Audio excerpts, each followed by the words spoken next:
Welcome. Welcome to another episode of the Impact of AI and Big Data. I'm your host, Melissa Drew. This week's episode is sponsored by WILDA, Women Leaders in Data and Artificial Intelligence. Today we have Laura Ellis. She is VP of Data Engineering and Platform Analytics with a network and cybersecurity company. Welcome. Thank you. Thank you for having me, Melissa.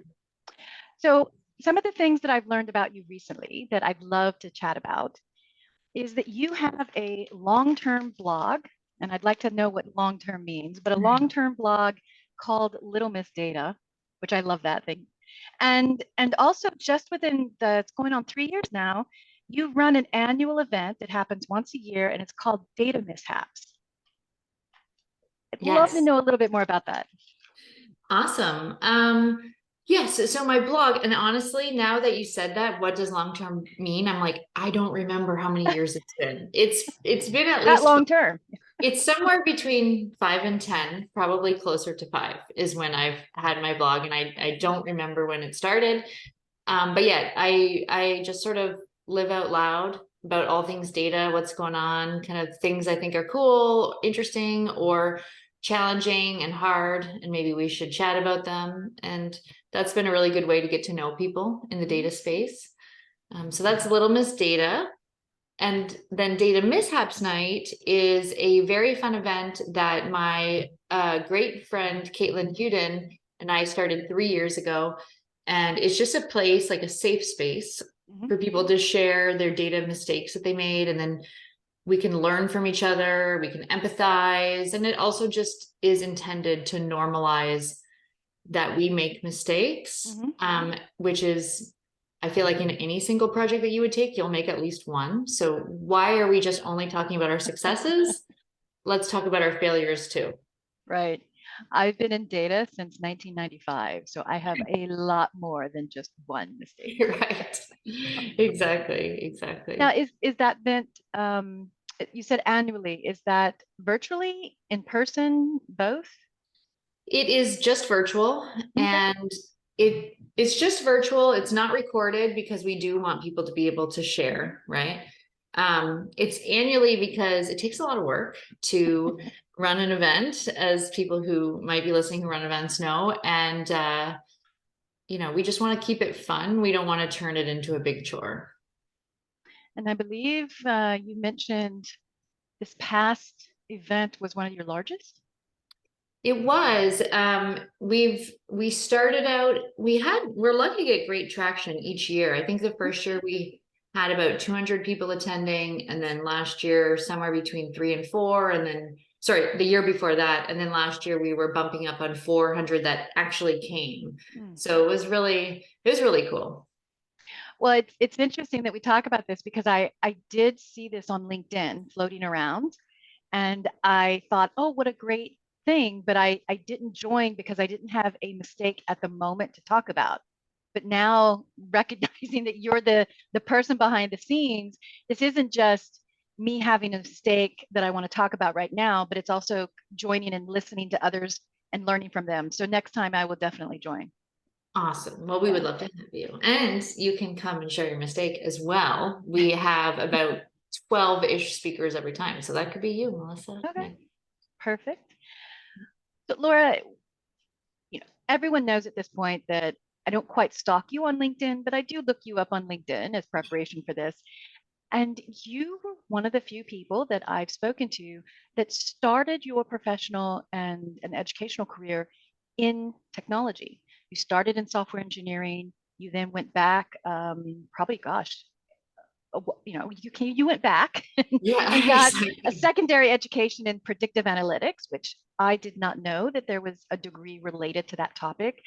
And then what's most interesting is just recently, as of April of 2022, you received your Chief Data Officer Executive Certificate.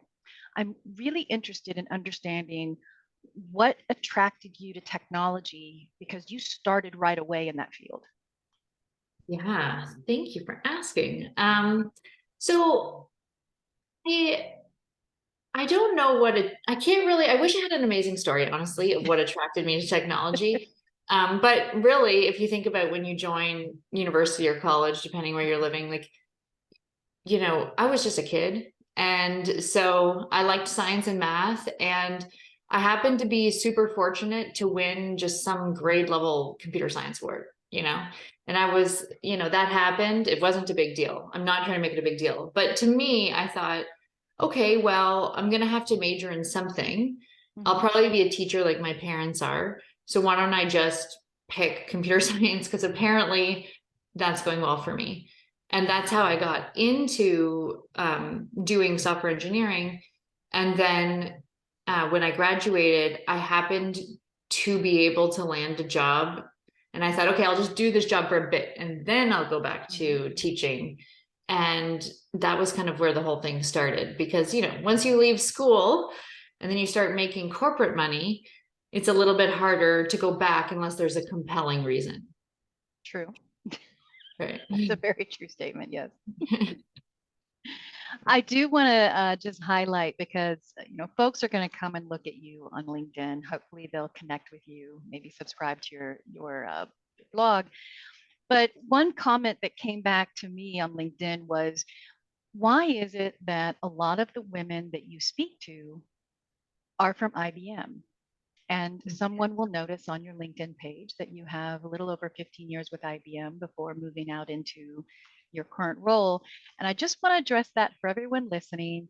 I don't do this on purpose, I promise. In fact, when I connected with Laura, I didn't even know that she was with IBM until we spent more time talking. I looked more at her LinkedIn page and then I saw it.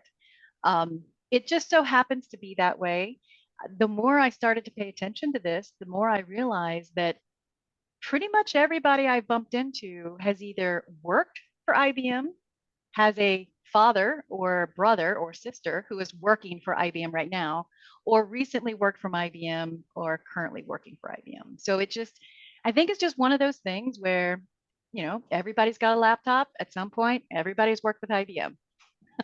Oh yeah, I mean, IBM has what, 300,000 employees now, kind of ebbs and flows. It's like a small nation, right? So it's like not surprising that I worked in the past, you work there now, there might be other people, it's not surprising that there would be such a big network. Yeah. So let's focus on where you are today. The company you are with is network security and cybersecurity. I don't have a lot of expertise in cybersecurity. I understand the background of it, the programming piece of it, but I find the topic really, really interesting. This is where I'd like to pivot right now is, what are you doing? What do you do? Because you're VP of data engineering and platform analytics for a company that really supports highlighting network vulnerabilities, focused on cybersecurity, which I think we might want to start with. What's the definition of cybersecurity? Oh my gosh. Really simple. Just a really simple one. Right. I think it's just to protect our assets, right? So to proactively protect them through vulnerability management in our case, and to reactively protect them through detection and response.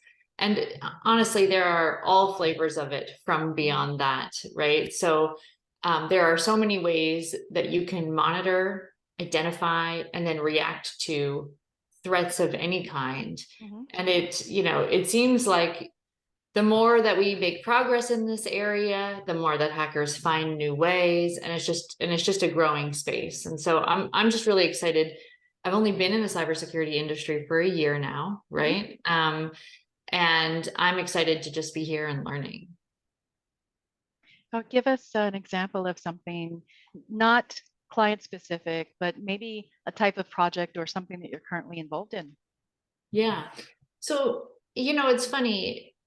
When you ask somebody about any domain that they're working on, there are, of course, domain specific use cases, right? Like if I was in the retail industry or the food industry, but there's also just like, it's a business like any other. And you're doing also business analytics around, clients buying your product, adopting, actually having productive usage. And so a lot of my work, I mean, we have a ton of data scientists that actually work on the products themselves.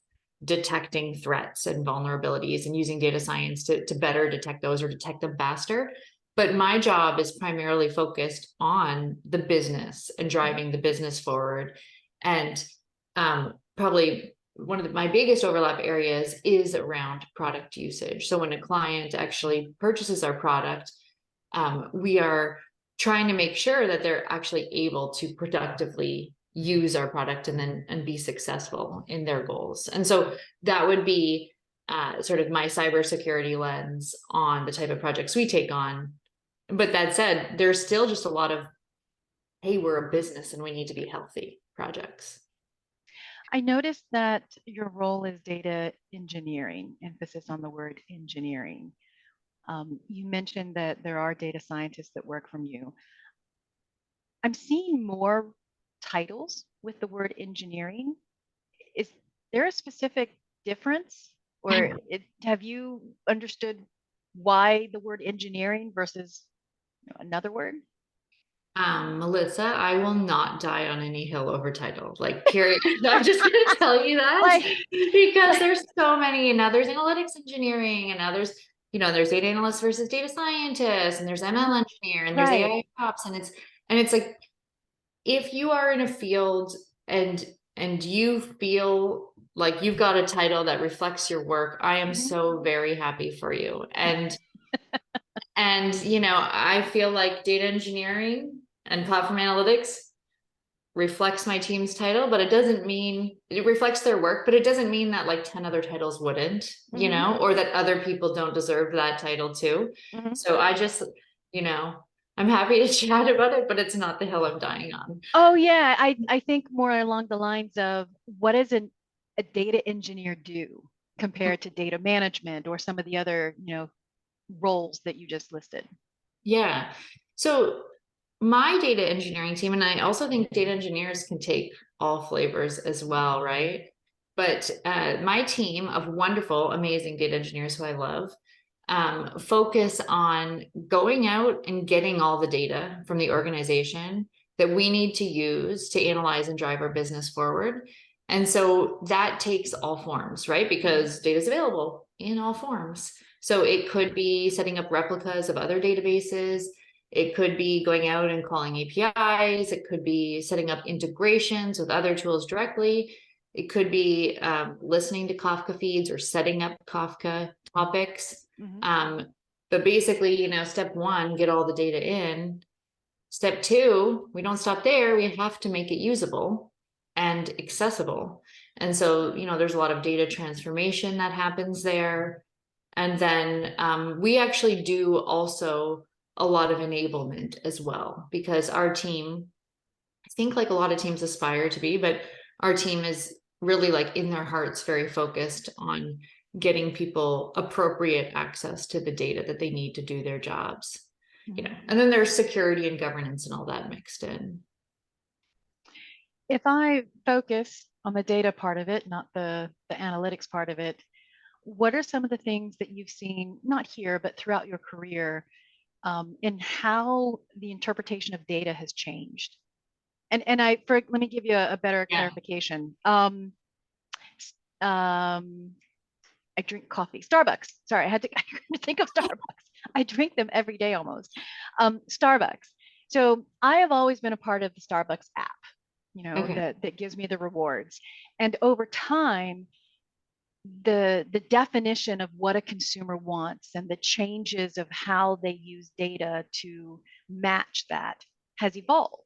And now, last year, they were focused on over 400,000 different variables to accommodate the uniqueness of our hyper-personalization.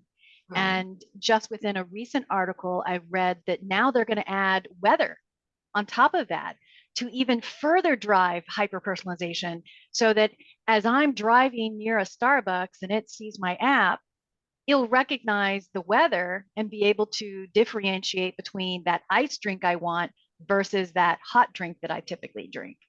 Right. So when we look at that type of, over time, how personalization with data and how the nuances and definition of what data means to me, I'm curious because like I said, you've been in this for over if I counted up right, almost 18 years focused in that data area. I'm curious what you've seen in the evolution of that change. Yeah, and of course it's my biased view of my journey, right? That's So quite all right. yeah, right. So when I started, I was in databases, Mhm. and it was all about store data, serve it up to the app, right? You are here. Of course, there were teams and statisticians have been doing analysis this whole time, right? But a lot of the focus around data and data storage and serving of data was around supporting applications, right? And so it's a smaller, typically it tends to be like a smaller set of data and a more specific use case every single time. Mhm. Over time, we've had access to more data. We've had not only access to more data, just meaning like we can get at it, right? And people are storing data more and more. You know, anything you do, you should be collecting data on it now. But additionally, we can physically access more data in one go than we could. So we can use data more effectively. And I know that sounds very abstract, but really it's like before you were limited by database capacity, like on one single server. Mhm. Now we've got all these, you know, we've got all sorts of distributed technology where you can essentially, if you're ready to pay for the compute, like have at it, whatever data you want to use. So we can get it, we can use it, and our techniques to use it are even, you know, they're exploding too, right? And so I guess the theme I'm seeing, and I'm sure Melissa, you're seeing the exact same theme, is just like every time it's like feels like we keep making steps forward and then we get more expectations, right? Mhm. And then you have to make more steps forward and then you get more expectations. The playing field is constantly changing at a rapid pace here. So every time you think maybe, okay, now I've got enough data, or now I've got my compute problem figured out, I can access all the data, or I know what I'm supposed to do statistically here, or everybody has access to the data, like people can use it, the playing field changes and the bar is moved. Mm. And so, but that's what keeps it exciting. I think you articulated that much better than I could have. I really like that, and that actually is a very true observation. I just don't think I've worded it or heard it worded in such a way, but I much like the way you just explained Oh, that. that's That so nice. it's this, it's not just the, we expect more and more disruptions. It's also that every time we draw the line, the line in the sand that you've mentioned, and we think we've got it, it goes back to that Starbucks example. Well, yeah, you got it. 400,000 variables is quite a bit, but wait, let's add weather in there. Let's just, again, you're moving the bar. That's exactly right. Yeah. Yeah.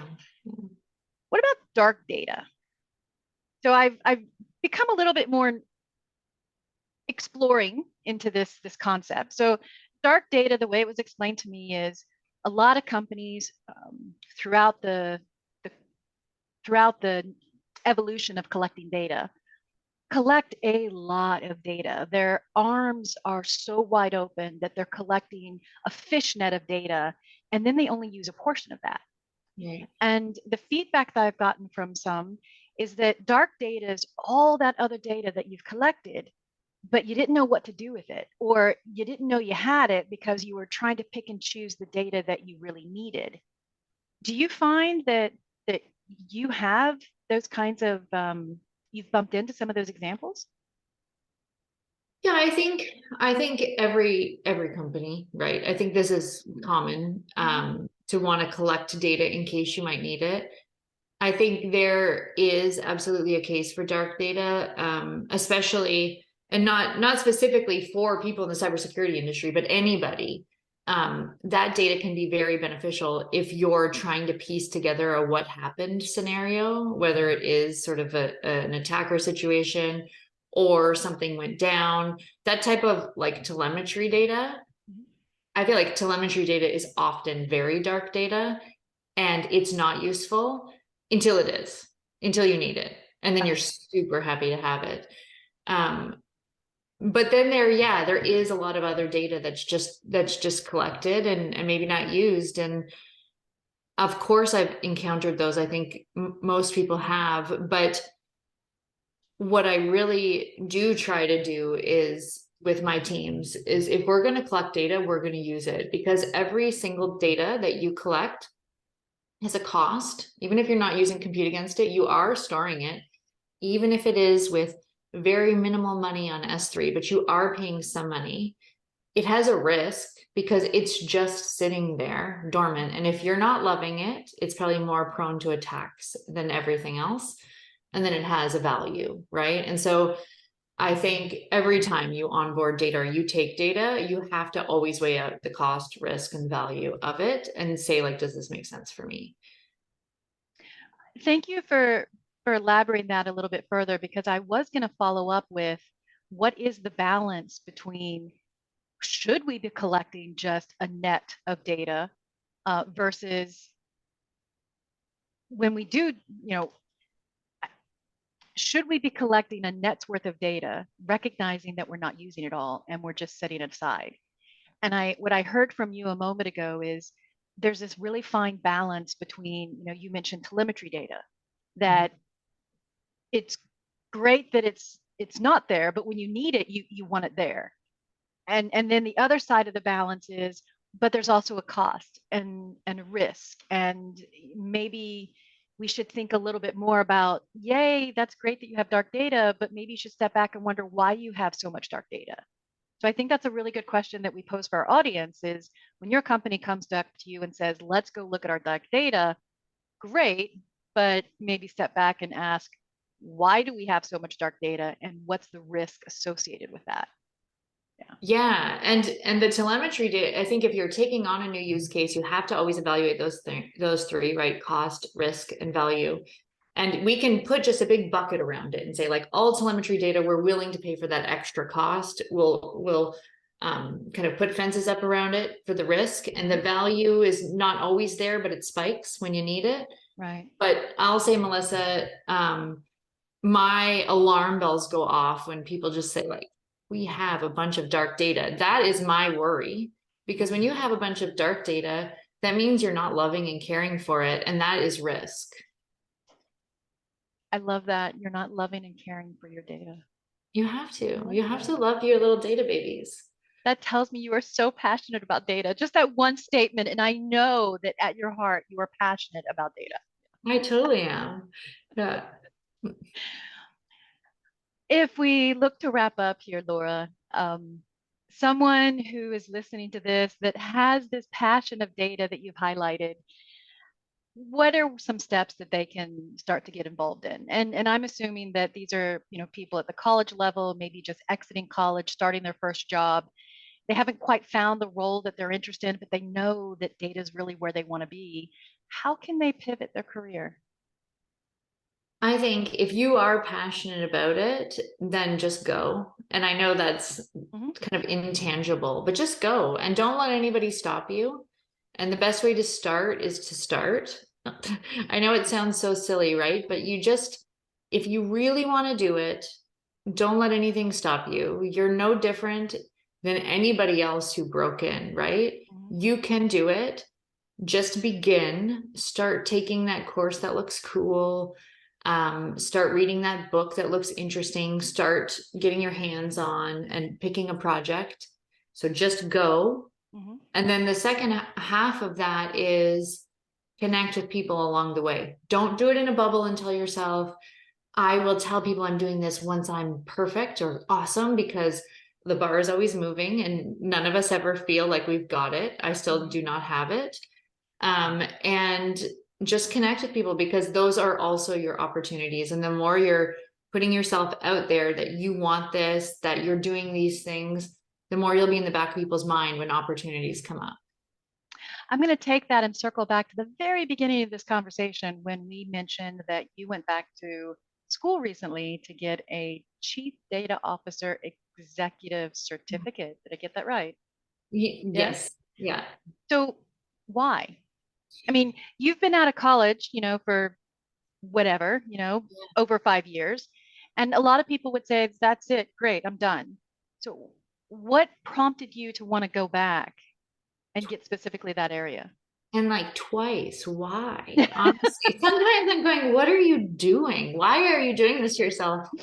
But so I went back, basically the highlight is I don't believe in doing school just to do school. Okay.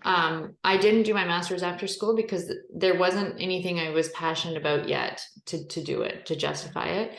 I eventually hit a limit with my data and software engineering skills where I realized I did not have the statistics to do data science. And that's when I went back the first time. Because tangibly, I did learn a ton about statistics, which can be hard to do if you don't, have something pushing you. And then I said to myself, never again. Truly, I was like, that's not happening. Apologize to my husband and my children. We're never doing that again. And then I don't know, X years later, maybe 6 years later or something, I saw the chief data officer certificate, and I was searching for something there too, is to just better understand. I'd kind of done all the different sort of data roles and then was in leadership, and I just wanted to know better about what other leaders were thinking and saying and about the full data landscape. And it was a very cool program. It wasn't easy. I thought I had expectations it would be easier than it was. It definitely was not easy. And it was kind of like a mini MBA. It was 6 months, and you had a group and you were constantly working on this ongoing business case, but learning things and injecting that. And I got very, very close with my team and my coach there, because they actually set you up with chief data officer coaches, which was really neat. And it was a really enriching experience. So why? Because I felt I had to, but I would never do it if I didn't feel that I just was so compelled, because you have to be in it because it's hard. The passion to learn more, but specifically you found something that you wanted to learn about. Yeah. Yes. There, much better put than me. Thank you, Melissa. I think that is the perfect stopping point for today. This was wonderful. Thank you so much for your time. I know you carved some time out for today. Laura, anybody can reach out to you on your LinkedIn page? LinkedIn, Twitter, littlemissdata.com, and sorry, littlemissdata.com is my website, or Twitter, littlemissdata, any of those things. And then follow you so that if you're interested in that annual data mishaps event, it sounds like I found it. In fact, that's, I think, how I found you was I was following you and read the data mishaps, and that's how I found you. Awesome. Yeah. Yeah. Right. It's super fun and just a really great community full of supportive people. So it's at night, and if you're the type of person that's going to attend a data event at night, then you're our type of person. Brilliant. Thank you so much, Laura. Okay. Thank you. Bye, Melissa.